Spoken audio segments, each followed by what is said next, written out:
You are listening to In Conversation with Jennie and Mark.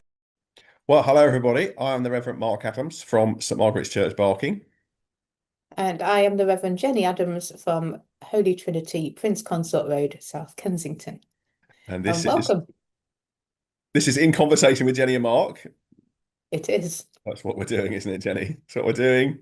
It is. I have coffee at the ready. Yeah, we are we've going got to coffee. talk about this Sunday's Bible. We're ready to talk about the apocalypse. The end Yes, of the world. the apocalypse. Yes, Let's so this read Sunday's it Bible then, reading, shall we? we're Let's do it. we're getting into the whole pre-Advent time. Yeah, the Sundays before Advent. So this is where we get into these kind of passages towards the end of the Gospels generally. So, Jennie, you're going to read it? We're reading from verse 5 to 19, I believe. Okay, Luke 21, yes, 5 to 19. Yes, there it is. When some were speaking about the temple, how it was adorned with beautiful stones and gifts dedicated to God, he said, "As for these things that you see, the days will come when not one stone will be left upon another, all will be thrown down." They asked him, "Teacher, when will this be, and what will be the sign that this is about to take place?" And he said, "Beware that you are not led astray, for many will come in my name and say, 'I am he,' and the time is near. Do not go after them. When you hear of wars and insurrections, do not be terrified, for these things must take place first, but the end will not follow immediately." Then he said to them, "Nation will rise against nation, and kingdom against king. No, and kingdom against kingdom. There'll be great earthquakes, and in various places famines and plagues, and there'll be dreadful portents and great signs from heaven.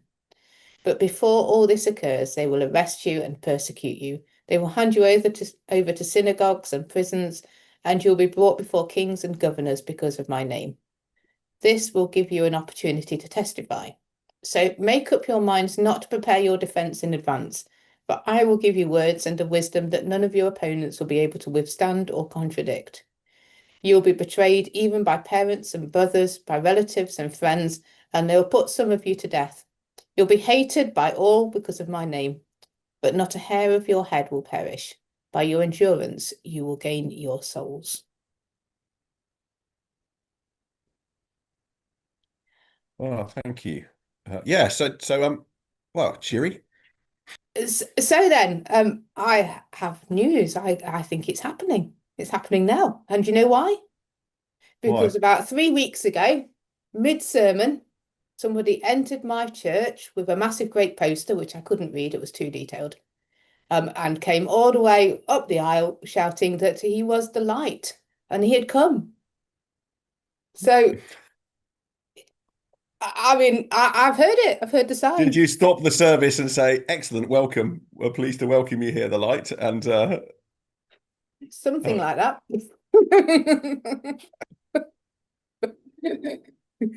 Not well, I'm not glad to quite. know that. I mean, I missed it personally, but obviously, I'd have thought we would have noticed, really. But anyway, maybe it was just a South Kensington thing. Well, I mean, the people in my church noticed. I mean, I guess it's. I don't know about you, but when you, what am I going to say? It's when you turn up these passages, you think, "Oh no, what am I going to do? What am I going to do with What this? am I going to say? What am I going to say? What do you? But is that your reaction?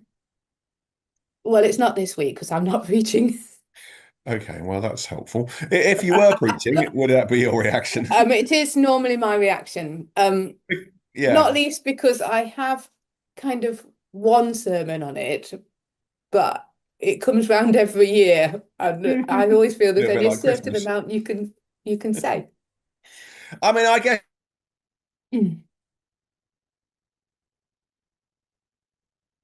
fall into two camps within the church, don't we, all Christians, know, that we either love these passages, live all our time in them, this is our meat and drink, or Yeah. we kind of ignore them, pretend they're not there. The lectionary throws them up once a year, and we think, "Oh, I better engage with them then, I suppose, because the lectionary's telling me to." Do you think that's fair?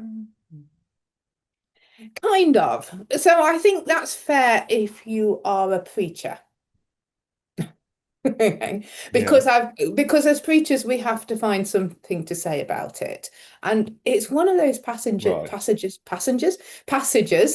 that I don't know, that there doesn't seem to be an awful lot to say about it. But on a personal level, I actually like the rhythm of the church year and how this comes round ready before Christ the King. So it completes the year, Christ the King, he's coming back, and then we start again in Advent. And I really like And that what happens if rhythm you're not a of preacher? when lives. What happens if you're not a preacher? Pardon? What happens if you're not a preacher and you're engaging this? That sort Well, of I think dichotomy in a sense. That that's what I'm saying. I think I quite like the rhythm. I'm not sure that I would see it in the same way.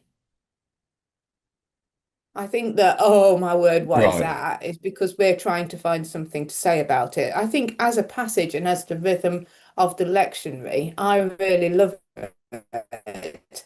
And I love the fact that we're reminded that, there will be an end, that Jesus is going to return, because I think sometimes we do Yeah. gloss over that, those of us who aren't living in it all the time. I mean, I I think suppose it's like, we I mean, we I'll be spend a honest lot of about my time saying my Jesus is reaction. lovely and we should be nice. Mm. Yes. I guess But it's I mean, I'm just wondering, even as I'm slightly talking against myself, really. But why do I have the reaction? Why do maybe some other people listening have that reaction when we see this? Is that because essentially Mm. I actually live quite a comfortable life and I don't really want it to be upended? But if you are not living a comfortable life and you are crying out for justice, then you're desperate for the Lord to kind of intervene and say, yeah, this is going to come to an end. I mean, yeah, I mean, I have definitely said this before, that there have been moments where, like, somebody is shouting at me, and I've prayed, well, Lord, now would be a good time to come back. Now would be a great time to just kind of do it. You I know, mean, uh, yeah. I guess the other I, interesting thing is, go on, yeah, sorry, go yeah. on. Well, I was going to say the other interesting thing is that this kind of ideas of wars and rumors of wars. I mean, we're kind of seen to be in another one of those cycles in history, which sort of seem to move over decades, where we're back I think into we are living in end times. I just don't think end times are very short. right. Well, yeah, okay, I think you can look at that and you can say we are living in end times. yes, Um, but I don't think end times is necessarily 10 years. Um, yes, okay. So it could happen and today. It you could could be. also say that end times are between Jesus's resurrection and his coming again, and they're Well, all that's end what I times. think in one sense. I think that is what I think. I think that is, Yeah.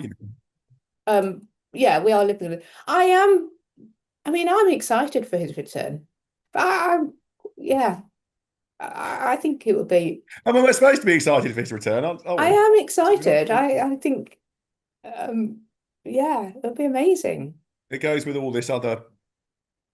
I guess the difficulty is that it has become associated with, well, I don't know, Well, the people that come into church meetings people and that come decide into that church and say I am the light, and so and it's hard to, and you think, oh, I don't want to be that, I don't want to sound like that, you know. No, but yes, and I think that's the danger, isn't it? Because then we seem to not ever mention Jesus' return. And I can see that a lot in funerals.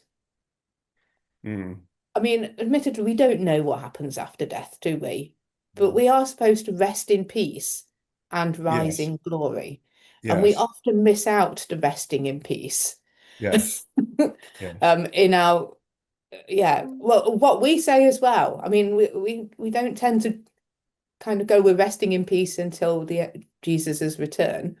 yes, yes. Now, one of the reasons I don't hammer that home is because actually we don't know that time is linear, and it probably No, that's isn't. right, that's right. Um, but there is a tendency to miss that out and go straight Yes, to what is heaven like now? What does it look like? yes, yes. Um, So I guess there's a kind of there is a comfort in this reading in the world that as we see it now, and mm, I think because I think one of the things that I was just briefly reading before we came on is that, these passages, even in their own day, mix contemporary events with, seeing what's going on behind the scenes, as it were, which of course is the idea of apocalypse or revelation, that there's a revealing about what's really happening behind the events that we see. And wars and rumors of wars, well, that still hasn't stopped, has it? And I was sort of thinking, in fact, in one sense, it's getting, with all the stuff that goes around on social media, as we call it, actually rumors can, this idea of rumors spreading around the world,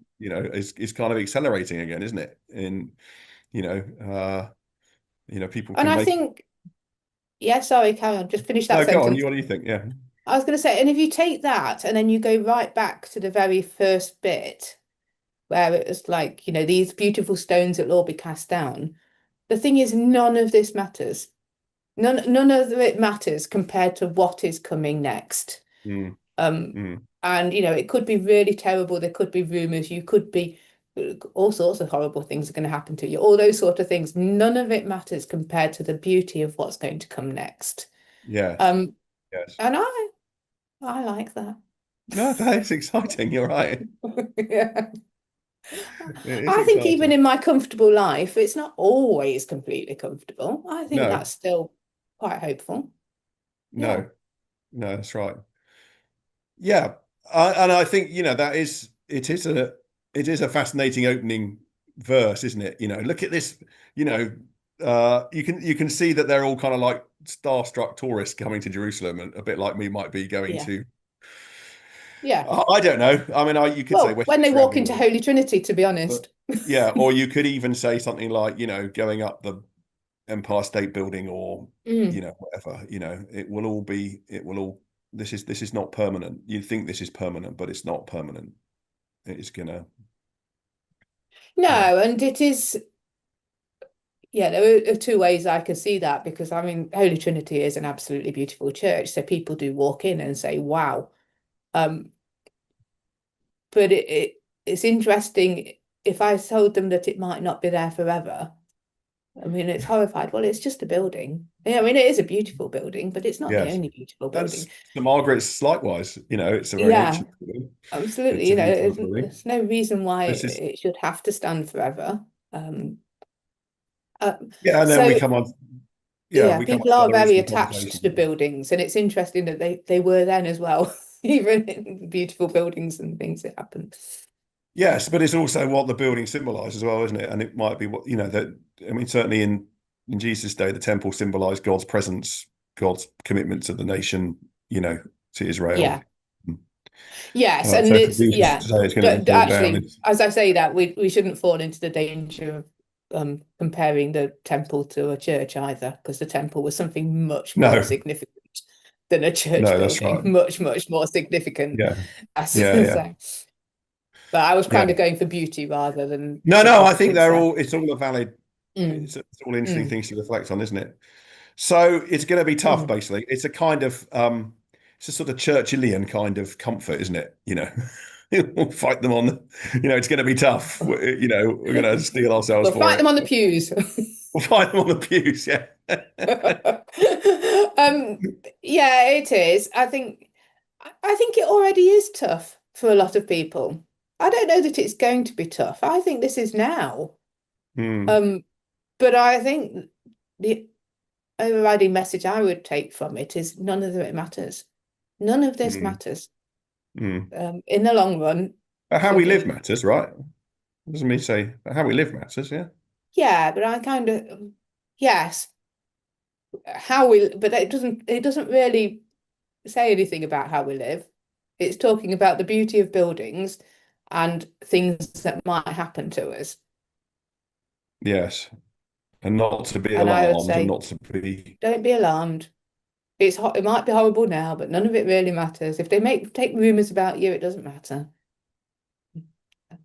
And isn't that So this? let's be fair, Can I Jenny. quote Tom Easy to Hanks? say, hard to do, right? You can Can I quote Tom quote Tom Hanks. Hanks? Forrest Gump. This too Was this shall a Forrest Gump pass. quote? Oh, No, okay. no, no. Actually, Tom Hanks. His Oh, motto okay. for life is "This too shall Oh, pass." If okay. life is going well, this too shall pass. If life is Yeah. going badly, this too shall pass. Yes. Mm. But with a hope within that of that Mm.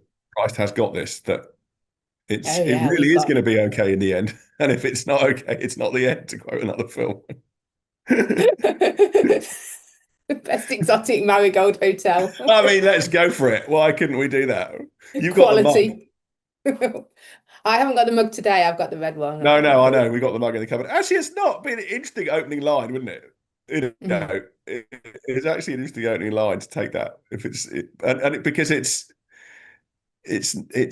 there's always more to Yes. happen. It's not the end, but there will be the end, and then it will be okay. It's the kind of the Christian take on that on the best exotic Marigold So, Hotel. so just to make that clear for everyone, it's the best exotic marigold the best exotic marigold hotel, and the quote is, "It'll be all right at the end, and if it's not all right, it's not the end." And we live by that, That's don't not the we? quote. That's not the quote. It's got the word okay in it. Well, Anyway, what did look I it up. say? You said if it's not all right. It is basically the quote. It was pretty Oh. close. Yeah, look it up if you need to. But yeah, I guess there's a really interesting, that actually in a way is a kind of, could it be even an encapsulation of this? It is gonna be okay in the end. It's gonna be bumpy on the way. Don't be surprised that it's bumpy now. And let's face it, it is bumpy now. It is bumpy, Mhm. and those things that we And pass I security. think, to be honest, we could wrap it up there. That's basic. That is the basic message of it, That's isn't the it? basic message, isn't it? That's the basic message. So anyway, all the best if you're looking at that this weekend. We've got a gift day in St Margaret's on Sunday, so I'm working out what I'm going to do within that and preaching and stuff. But and you're not preaching anyway, but we will I'm not be preaching back sweet. next week to continue looking at some more passages together. So thank you so much for listening. And remember, I can't remember what the phrase is now. If it's not okay, everything will be okay in the end. If it's not okay, it's not the end. There we are. That's our thought for the day. Thanks all. Bye-bye. Thanks, everybody. Take care. Bye-bye. Thank you for listening to In Conversation with Jennie and Mark. Please subscribe for more episodes on all the usual podcast platforms.